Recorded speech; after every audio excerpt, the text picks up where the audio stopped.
오늘 저와 여러분이 함께 보실 말씀은 신약 성경입니다. 야고보서 4장 6절 말씀을 같이 말씀을 보도록 하겠습니다. 신약 성경 야고보서 4장 6절 말씀입니다.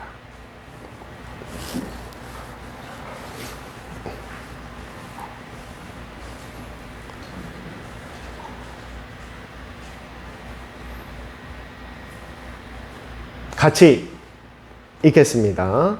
시작. 그러나 더욱 큰 은혜를 주시나니 그러므로 일렀으되 하나님이 교만한 자를 물리치시고 겸손한 자에게 은혜를 주신다 하였느니라. 아멘. 오늘 저와 여러분이 함께 볼 말씀의 제목은 그리스도인의 삶입니다. 그런데 그 말씀 제목에 숫자가 써 있죠? 몇 번이라고 써 있습니까? 1번이라고 써 있습니다. 말인즉슨 2번이 또 있다라는 겁니다. 앞으로 이 그리스도인의 삶이란 무엇인가를 우리가 한번 말씀을 통해 계속해서 보기를 원합니다. 그리스도인의 삶이란 무엇일까? 자, 저를 봐주시고 여러분은 어떻게 생각하십니까? 그리스도인으로서 살아간다라는 것이 무엇을 뜻하는 것일까? 각자 아마 여러분들의 생각이 다를 수도 있고 또 여러분들의 신앙의 경험에 따라 그 답이 또 다를 수도 있을 겁니다. 하나님의 축복을 받아 이 땅에서 잘 사는 것일까? 아니면 나를 구원해 주셨기에 이제 나는 천국의 백성이 되었으니까 내가 이 땅에서 살아간 삶은 의미 없다. 그저 나는 천국만 준비하면 된다 하며 살아가는 삶일까? 열심히 교회를 섬기며 또 헌신했으니 나는 하늘나라 가서 큰 상급을 받으리라. 그 기대를 안고 살아가는 삶일까?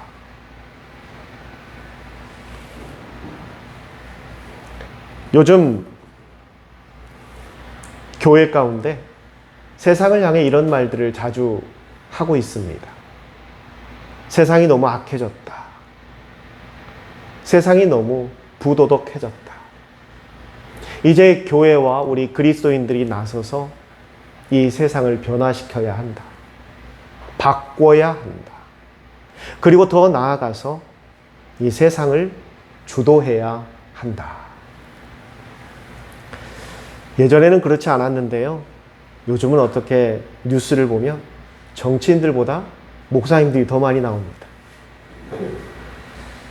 이러한 교회와 또 기독교의 시대적 모습이 그렇게 나타나는 것 같습니다.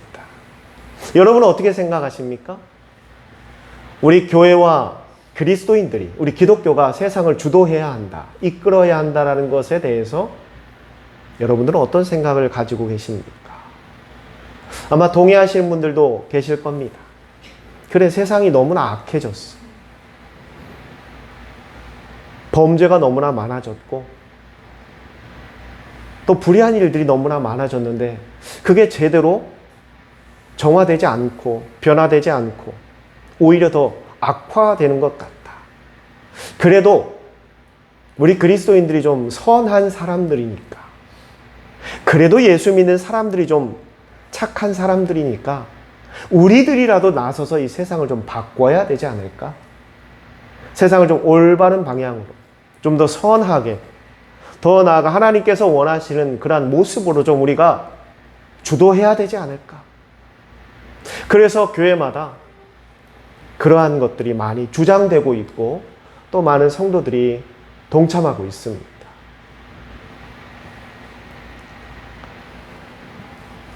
마태복음 17장 24절부터 보면 예수님과 베드로가 가버나움이라는 곳에 가셨습니다. 그곳에 가셨는데 가버나움에 있는 그 성전을 관리하는 사람들이 찾아왔습니다. 왜 찾아왔느냐? 그곳에서는 이 성전을 관리하고 보수하고 청소하기 위해서 돈이 듭니다. 그래서 그 돈을 마련하기 위해서 일반 성인들에게 성전세라는 것을 꼬박꼬박 받고 있습니다. 모든 성인은 반세겔씩 성전세를 내어야 합니다. 그걸 가지고 성전을 보수하고 청소하고 관리하는 용도로 사용됩니다.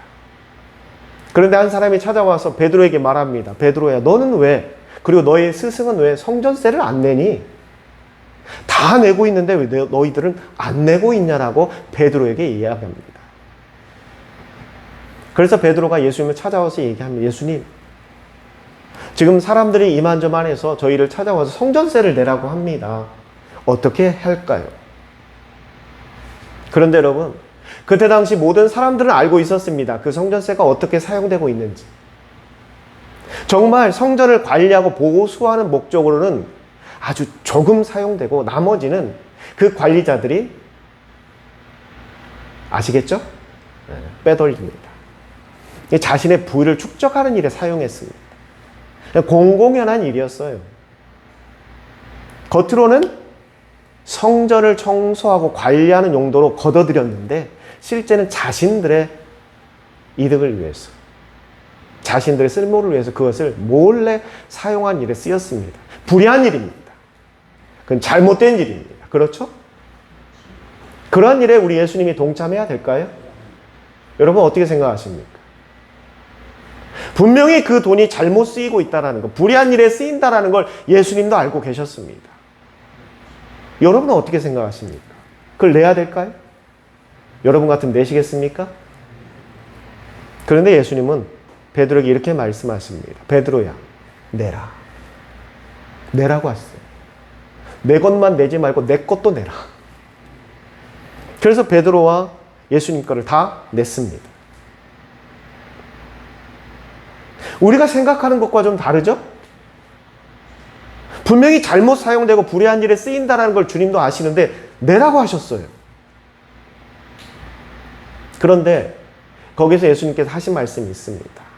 베드로야, 우리가 이것을 내는 것은 이것을 깨닫지 못하는 자들, 불의한 것을 알지 못하는 자들, 그러한 사람들이 실족할 수 있기 때문에 내어야 한다라고 말씀하셨습니다. 매우 중요한 말씀이에요. 이건 잘못된 거야. 이건 바꿔야 돼. 변화시켜야 돼. 개혁해야 돼. 우리가 나서서 주장하자. 다 뜯어 고치자. 이건 하나님의 뜻이 아니야. 라고 예수님이 나서게 된다면 그러한 것을 깨닫지 못하는 사람들, 알지 못하는 사람들에게 하나님에 대한 것, 또 예수님에 대한 잘못된 생각들이 심겨질 수 있다는 겁니다. 왠지 세상으로부터 좀 반대하는 사람들로 보이고 세상의 질서를 무너뜨리려고 하는 사람들로 비춰진다는 겁니다. 그래서 예수님 그 표현을 실족할 수 있으니 내라 라고 말씀하셨습니다. 성도 여러분, 제가 말씀드렸죠?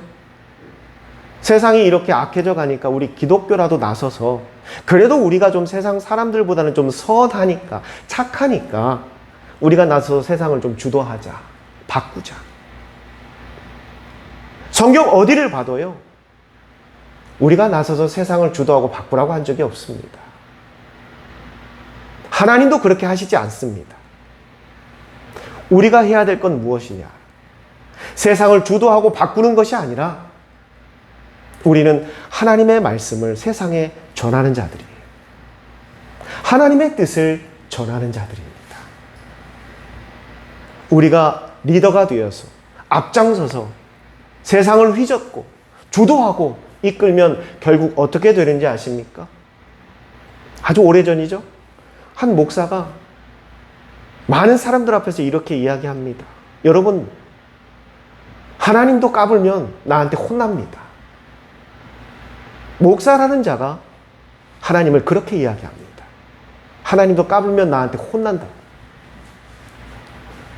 그 말 앞에 그 수많은 성도들이 단 한 사람도 잘못됐다라고 지적하지 않고 모두가 뭐라고 했는지 아십니까? 아멘이라고 외쳤습니다. 이게 바로 기독교라는 이름으로, 교회라는 이름으로 세상을 주도하고 이끌려고 하는 자들의 모습인 겁니다. 그건 하나님도 하시지 않습니다. 하나님도 세상을 그렇게 이끌지 않으세요. 우리를 존중하십니다. 모두를 사랑하십니다. 그리고 인정해 주십니다. 주도하고 이끄는 것에는요, 존중과 인정은 없습니다. 그저 내 생각, 내 주장에 따라와야 합니다. 그렇지 않은 사람들은 적이 되는 거예요. 기독교가 나서서 세상을 주도하고 이끌어서 이제 앞으로 모든 교육기관에서는 진화론을 가르치지 마시길 바랍니다. 모두 창조론만 가르쳐야 됩니다. 여러분들은 어떻게 생각하십니까? 우리 기독교인으로서는 환영할 일 아닙니까? 앞으로 모든 공공교육기관에서는 진화론이라는 말 자체를 꺼내지 마십시오. 법으로 정해버립니다. 전부 다 창조론을 가르치십시오. 그리고 이 지구의 역사가 45억 년 됐다. 잘못된 겁니다. 지구의 역사는 1만 년 됐습니다. 앞으로 그렇게 가르치십시오. 우리 기독교인들은 환영해야 되는 겁니까? 여러분, 그렇게 하는 집단들이 있어요. 그렇게 하는 곳이 있습니다. 어딘 줄 아세요? 바로 저기 북한입니다. 북한은 그렇게 해요. 사람들의 생각, 사상을 통제해버립니다. 하나님도 그렇게 하시지 않았어요. 하나님도 우리를 인정하셨습니다. 각자의 생각들을 존중하셨고요. 인정하셨어요. 그 다양성의 울타리 안에서 하나님의 참된 진리를 찾아가게 하는 것이 하나님의 온전한 뜻임을 믿으시기 바랍니다. 그게 하나님의 뜻이에요. 그런데 우리가 그것을 거역하고 있습니다. 제가 왜 그리스도인의 삶을 연재해서 말씀을 보고자 하느냐? 여러분, 빨간불이 켜지면은 멈춰야 될까요? 가야 될까요? 그런데 빨간불이 켜졌는데 가는 사람. 여러분들, 우리는 그 사람들을 뭐라고 합니까? 위반한 사람. 그렇죠. 위반한 사람입니다. 대부분의 우리 지성이 있는 사람들은 빨간불에 다 멈춥니다. 그리고 파란불이 됐을 때 갑니다. 그런데 어떤 사람이 얘기하는 거예요. 왜 꼭 그래야만 돼? 내가 바쁜데 지금. 내가 시간이 없는데 꼭 멈춰야 돼? 나는 갈 거야. 그러면서 한 사람, 두 사람 계속 빨간불인데도 막 가기 시작합니다. 차도 가고요. 사람도 가고요. 그렇게 계속 되다 보면 세상이 어떻게 될까요? 혼란스러워지기 시작합니다. 더 이상의 질서도, 공공의 이익을 위한 그런 규범들도 사라져버립니다. 무법천지가 돼버리는 거예요. 질서가 없는 세상, 규범이 없는 세상, 서로가 존중되지 않고 지켜지지 않는 세상이 돼버리는 거예요. 야만의 시대가 돼버리는 겁니다. 그저 동물의 세상이 돼버리는 거예요. 힘 있는 자가 무조건 다 소유하는 세상이 되어버리는 겁니다. 우리 기독교가 그럴 위험에 지금 처해 있다는 겁니다.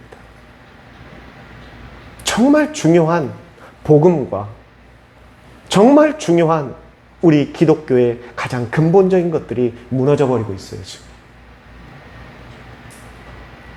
그래서 우리부터라도 그리스도인이 무엇인지, 그리스도로 살아간다는 것이 무엇인지를 이제 제대로 다시 한번 점검해 봐야 한다는 겁니다.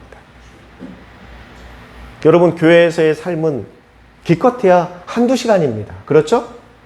나머지 대부분의 삶은 여러분들의 직장에서 또는 학교에서, 세상에서, 사회에서 살아가는 삶이 더 많습니다. 만나는 사람들, 그 사람들이 대부분이에요. 그러한 삶 속에서 내가 그리스도인으로서 살아가기 위해서는 지금부터 다시 제대로 배워야 할 필요가 있다는 겁니다. 그래서 이 그리스도인의 삶이란 무엇인가를 우리가 한번 제대로 배워보자 해서 말씀을 준비한 겁니다. 우리가 구원을 받는다는 것은요, 예수님을 믿어야 받는 겁니다. 또한 히브리서 11장 15절에 이렇게 말합니다. 믿음이 없이는 하나님을 기쁘시게 하지 못한다라고 말하고 있습니다. 그런데 야고보서 2장 17절에는 또 이런 말을 합니다. 행함이 없는 믿음은 그 자체가 죽은 것이다 라고 말하고 있습니다. 우리 그리스도인에게 믿음은 참 중요한 건데 믿음에 살아있는 믿음이 있고 죽어있는 믿음이 있다라고 말합니다. 이게 왜 중요하냐? 히브리서에서 말하잖아요. 믿음이 없이는 우리가 하나님을 기쁘시게 할 수 없다. 하나님 앞에 나아갈 수 없다라는 거예요. 죽은 믿음으로는요, 하나님 앞에 나갈 수 없다라는 겁니다. 그래서 매우 중요한 거예요. 야고보서 2장 12절에 말합니다. 허탄한 사람아, 이 어리석은 사람아, 행함이 없는 믿음이 헛것이라는 것을 알지 못하느냐라고 말하고 있습니다.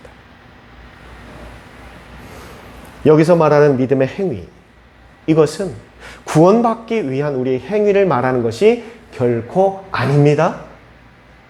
구원을 위해서는 우리의 어떤 행위도 필요 없습니다. 구원은 하나님께서 예수 그리스도를 통해 우리에게 거저 주시는 선물이기 때문에. 그럼 야고보서에서 말하는 행함은 무엇이냐? 내가 구원받은 자로서, 내 안에 믿음이라는 것이 있는 사람으로서 내가 세상에서 삶 속에 어떻게 살아가고 있는가를 말하는 거예요. 그 삶의 믿음의 힘과 능력이 드러나지 못하는 삶이 바로 죽은 믿음이라는 겁니다. 믿음은 있지만 그 믿음이 세상 가운데 드러나고 있지 않다라는 겁니다. 나타나고 있지 않다라는 것. 그게 다 죽은 믿음이라는 겁니다. 내 안에 믿음은 있다라고 말하는데 그 믿음이 교회에서는 반짝반짝 빛을 내는데 실제 나의 삶 속에서 내가 살아가는 일상에서는 그 믿음의 빛이 나타나지를 않는다라는 것, 비추지를 않는다라는 겁니다. 그걸 지금 죽어버린 믿음이라고 말하는 겁니다. 이해가 되십니까? 우리가 언제부턴가 그 믿음의 빛을 잃어버렸어요. 세상 가운데 그 아름다운 빛을 비추어야 되는데 더 이상 그 빛을 비추지 않고 있다는 겁니다. 지금 그것을 말하고 있는 거예요. 믿음과 이 행함은요, 마치 우리가 배를 노저어갈 때 양쪽 노와 같은 겁니다. 이 공원이라든지 가면 이렇게 오리배, 옛날에는 이렇게 발로 하고 또 손으로 젓는 배들이 있었는데요. 노를 한쪽으로만 저으면 어떻게 되는지 아십니까? 배가 빙빙빙빙 돌아요. 그 자리에서. 앞으로 못 나가고 계속 돕니다. 마찬가지예요. 우리 안에 있는 믿음과 그 믿음을 드러내는 행위가 함께 노를 젓지 않으면요, 그 신앙은 계속 제자리만 돌고 있는 겁니다. 앞으로 나갈 수가 없어요. 우리가 성장한다라는 것은요, 앞으로 나간다라는 거예요, 믿음이. 그 믿음을 위해서는 그저 내 안에 있는 믿음만 간직하고 있는 것이 아니라 그 믿음이 어떻게라도 조금이라도 세상 가운데 빛을 드러내야 합니다. 그래야 우리의 신앙이 성장해 가는 거예요. 여러분은 그 빛을 어디에서 드러내고 있습니까? 제발 부탁인데 교회에서만 비추지 마시길 바랍니다. 교회에서는요, 여러분들 굳이 안 비춰도 많은 사람들이 비추고 있으니까 화납니다. 우리가 그 믿음의 빛을 비춰야 하는 곳은 나의 직장이고 나의 학교이고 내가 세상에서 살아가는 삶의 현장입니다. 그 곳곳에서 내 안에 믿음이 있다는 것을 드러내야 돼요. 그게 바로 우리가 보여야 될 행함입니다.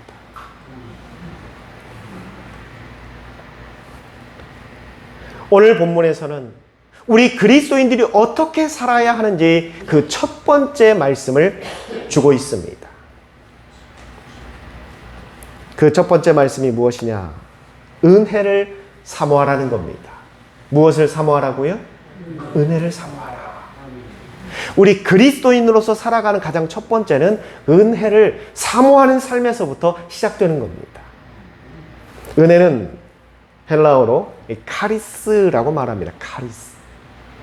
뜻은 은총, 아름다움, 행복, 그리고 선물의 의미가 담겨 있습니다. 은혜는 하나님께서 우리에게 주시는 것입니다. 하나님의 은혜가 없으면 우리는 살 수가 없습니다. 복음성가도 있죠? 참 그 찬양 좋아하는데 은혜 아니면 살 수가 없네요. 우리 그리스도인들에게 은혜는 호흡과 같은 거예요. 호흡하지 않는 사람은 죽은 사람입니다. 그렇죠? 그래서 우리 그리스도인에게 은혜는 매우 절실한 거예요. 하나님의 은혜가 없으면 그 인생은 늘 고달픕니다. 하나님의 은혜가 없으면요, 인생은 늘 깝깝해요. 하나님의 은혜가 없는 인생은요, 해답이 없습니다. 하나님의 은혜가 없으면요, 미래가 없어요. 하나님의 은혜가 없으면요, 계획이 이루어지지 않습니다. 하나님의 은혜가 없으면요, 우리의 삶은 계속 고달파질 수밖에 없습니다. 이걸 거꾸로, 왜 내 삶이 이렇게 고달픈가? 왜 내 삶이 이렇게 깝깝한가? 답답한가? 해결되지 않는가? 왜 내 삶이 계획대로 되지 않는가? 그 해답은 나에게 무엇이 없어서? 은혜가 없기 때문에. 여러분, 하나님을 우리가 아버지라고 부르는 이유가 무엇입니까? 우리의 필요를 채워주시는 분이기 때문에, 우리를 인도하시는 분이기 때문에, 우리를 이끌어 주시는 분이고요, 우리를 책임져 주시는 분이기 때문에 우리가 하나님을 아버지라고 부르는 겁니다. 아버지와 같은 존재이기 때문에. 그 하나님이, 그 아들이, 그 딸이 고달파하는 것을 그냥 놔둡니까? 아니잖아요. 하나님은 그것을 그냥 지켜보시지 않습니다. 어떻게 해서라도 도와주고 이끌어주고 해결해주기를 원하시는 게 하나님의 마음입니다. 그 하나님의 마음은 단 한 번도 변한 적이 없어요. 이 세상을 창조할 때부터 지금까지 하나님은 동일하게 그 마음을 품고 계십니다. 그런데 왜 내 인생에 그런 힘든 일들이 계속 생기는 거예요? 하나님의 은혜가 임해야 된다는 신호입니다. 그러면은 이 은혜를 하나님께서 우리에게 주시는 목적은 무엇일까? 은혜를 우리에게 주는 이유가 무엇일까를 알아야 되지 않겠습니까? 고린도후서 9장 8절에 이렇게 말합니다. 하나님이 능히 모든 은혜를 너희에게 넘치게 하시나니 이는 너희로 모든 일에 항상 모든 것이 넉넉하게, 할렐루야, 모든 것이 뭐하게요? 넉넉하게. 넉넉하다라는 말은 부족함이 없다라는 겁니다. 풍족하다라는 거예요. 넘쳐난다라는 거예요. 할렐루야. 그런데 우리가요, 여기에서 멈춰요. 여기에서 멈춥니다. 아, 은혜란 그런 거구나. 내 삶이 넉넉해지는 거. 내 삶이 풍족해지는 거. 넘쳐나는 것이 은혜구나. 그럼 여러분, 넘쳐나지 않으면 은혜를 못 받은 걸까요? 풍족하지 않으면 은혜를 못 받고 있는 걸까요? 그래서 성경은 거기에서 멈추지 않았어요. 뭐라고 이어서 말하느냐? 그 넉넉하게 함으로 너희는 모든 착한 일을 넘치게 하게 하기 위함이다 라고 말하고 있습니다. 할렐루야.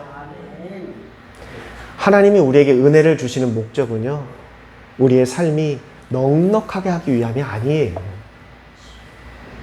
우리가 잘 살게 하기 위함이 아닙니다. 풍요롭게 하기 위함이 아니에요. 세상 사람들이 봤을 때 복받았다라는 소리 듣게 하기 위함이 아니라는 거예요. 하나님께서 우리에게 은혜를 주시는 것은 그 은혜가 많든 적든 간에 그걸 통해 착한 일을 하라는 거예요. 세상에 선을 베풀라라는 거예요. 하나님의 영광을 드러내라는 겁니다. 사람들을 도우라는 거예요. 보살피라는 겁니다. 그게 우리에게 은혜를 주신 목적이다라고 성경은 분명히 말하고 있습니다. 그런데 우리는 오로지 넉넉해지는 것에만 관심이 집중되어 있어요. 내가 어떻게 하면 넉넉해질 수 있을까? 내가 어떻게 하면 풍요로울 수 있을까? 내가 어떻게 하면 풍족할 수 있을까? 내가 어떻게 하면 성공할 수 있을까? 내가 어떻게 하면 잘 될 수 있을까? 내가 어떻게 하면 일이 잘 풀릴 수 있을까? 내가 어떻게 하면 투자한 것이 더 많은 이득을 얻을 수 있을까? 여러분, 하나님은 그런 이유로 은혜를 주시지 않습니다. 하나님 그런 이유로 은혜를 주시지 않아요. 어쩌면 그러한 마음을 갖고 있는 사람들에게는 하나님이 더 은혜를 주시지 않습니다. 왜?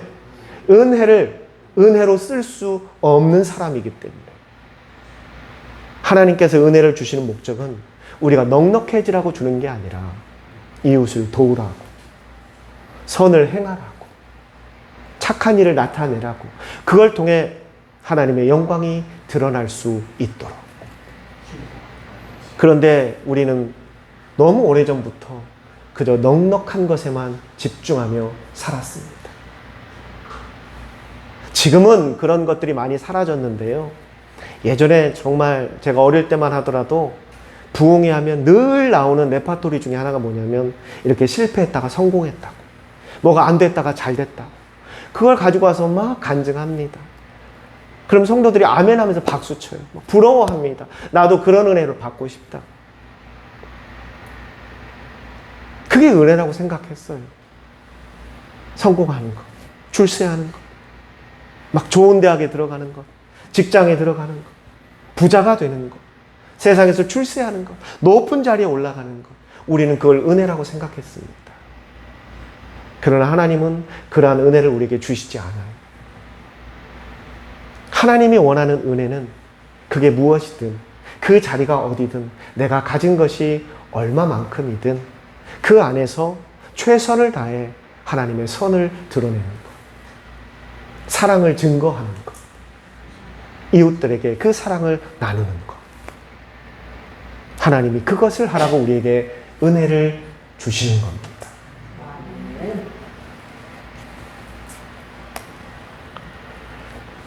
그럼 우리가 이러한 은혜를 어떻게 받을 수 있는가? 성경에서는 그를 매우 정확하게 우리에게 말하고 있습니다.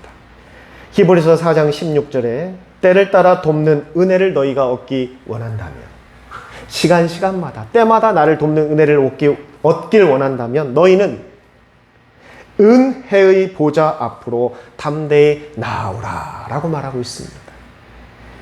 여기서 말하는 은혜의 보좌는 하나님 앞으로 나오라는 거예요. 하나님 앞으로 나와야 은혜를 받는다라는 겁니다. 여러분, 은혜가 필요하십니까? 그럼 하나님 앞에 나오십시오. 하나님 앞에 나와야 은혜를 주신다고 성경에 기록하고 있잖아요. 다른 방법이 없어요. 다른 루트가 없습니다. 하나님 앞에 나와야 은혜를 받습니다. 하나님 앞에 나올 수 있는 가장 좋은 방법이 있습니다. 그게 뭘까요?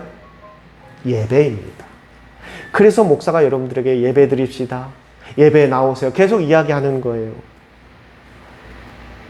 여러분들 예배에 나온다고 해서 목사에게 뭐 이득되는 거 있어요? 없어요. 여러분들이 은혜 받으라고, 여러분의 삶에 하나님의 은혜가 임하라고 여러분을 그렇게 초청하고 있는 겁니다. 하나님 앞에 나오시라고.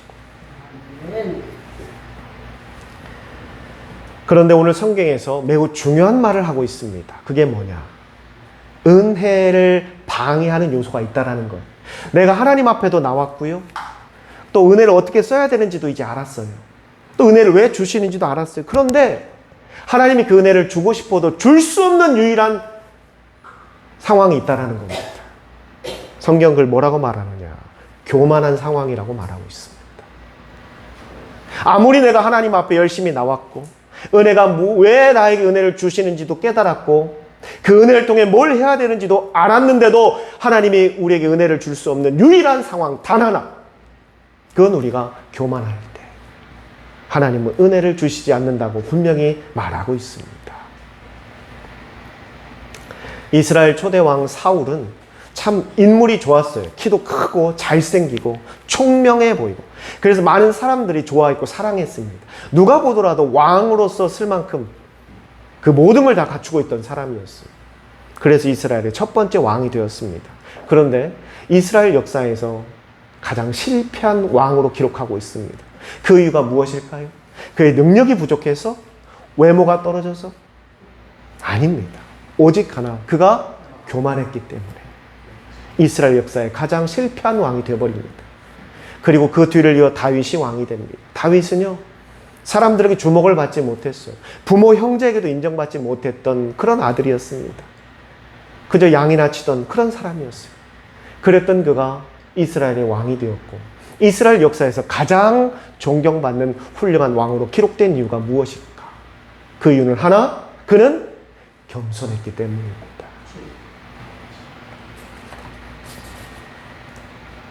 여러분은 교만을 뭐라고 생각하십니까? 우리 그리스도인들에게 교만을 뭐라고 생각하십니까? 자신을 드러내며 자랑하는 것? 사람들을 무시하며 군림하려고 하는 것? 하나님을 부인하고 거부하고 배척하는 것? 물론 심각한 교만입니다. 그런데 이러한 교만이 실제 우리 삶에, 우리가 신앙생활하는 삶에 와닿는 교만은 아닙니다. 그렇죠? 혹시라도 그런 생각을 품고 여기 앉아 계신 분 계십니까? 아마 한 분도 없을 거라고 생각합니다. 다 여러분들, 많은 성도들, 많은 사람들을 존중하고 배려하고 이해하고 또 하나님을 누구보다 섬기고 사랑하는 분임을 저는 믿습니다. 그래서 교만하면 자꾸 남을 무시하고 막 나를 드러내고 자랑하는 사람, 또 하나님을 거부하고 또 하나님을 무시하고 배척하는 사람, 이런 사람들을 떠올리다 보니까 이 교만에 대해서 이야기할 때 실제 우리 삶의 신앙인들에게 잘 와닿지가 않아요. 왜? 나는 그런 삶을 살고 있지 않기 때문에. 그래서 교만에 대해서 이야기할 때 자꾸 다른 사람을 떠올립니다. 다른 상황을 떠올려요. 그런데 여러분, 그리스도인의 교만은 다른 겁니다. 그런 걸 말하는 게 아니고요. 그리스도인의 교만의 가장 대표적인 게 뭔지 아십니까? 하나님을 이용하는 사람입니다. 하나님을 이용하는 사람. 무슨 말일까? 그저 하나님을 내 인생에 필요한 도구, 축복에 필요한 도구 정도로 생각하는 사람들이, 하나님을 그 정도로 생각하는 사람들이 교만한 사람입니다. 또한 두 번째, 하나님의 뜻보다 내 판단이 중요하다고 생각하는 사람. 하나님이 뭐라고 말씀하시든, 주의 종이 뭐라고 선포하든, 뭐라고 권면하든, 뭐라고 이야기하든 귀담아 듣지 않습니다. 지금 내가 선택하고 내가 판단한 것이 더 중요하다고 여기는 사람. 그리고 세 번째로, 물론 하나님이 전지하십니다. 하나님이 모든 걸 알고 계신 분이지만 그래도 나에 대해서는 내가 하나님보다 더 잘한다라고 생각하는 사람. 바로 이러한 사람들이 우리 그리스도인들 가운데 교만한 그리스도인입니다. 여러분은 어떻습니까? 이 말씀을 준비하면서 저 자신도 한번 살펴봤어요. 살펴보니까 딱 답이 나오더라고요. 세 가지 다 해당되더라고요. 아, 나는 교만한 목사였구나. 나는 교만한 목사였구나. 여러분은 어떻습니까? 아무리 우리가 하나님의 은혜를 사모해도 교만한 자에게는 은혜가 임하지를 않습니다. 그러기 위해서 우리가 은혜를 사모함보다 더 중요한 건 그 교만을 멀리해야 한다는 것입니다. 하나님을 축복의 수단으로 이용하지 마십시오.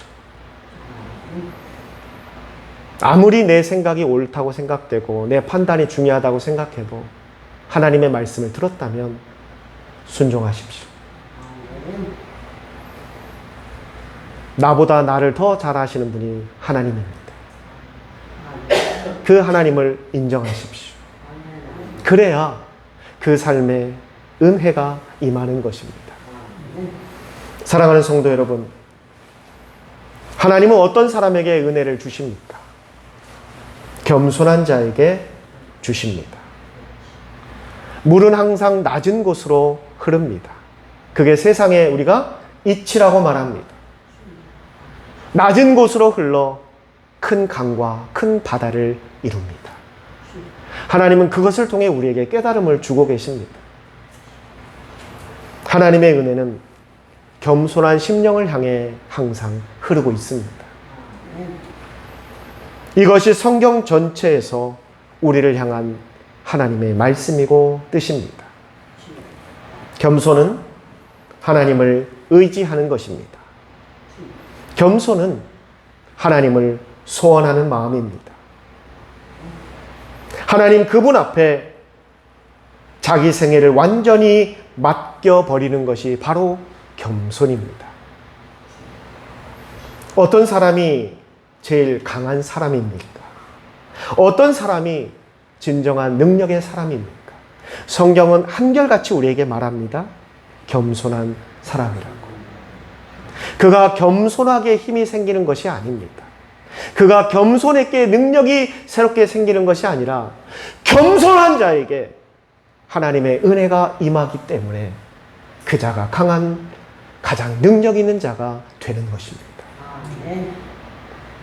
그리스도인의 삶 가장 첫 번째 시간, 하나님의 은혜를 사모하십시오. 하나님의 은혜는 겸손한 자에게 임합니다.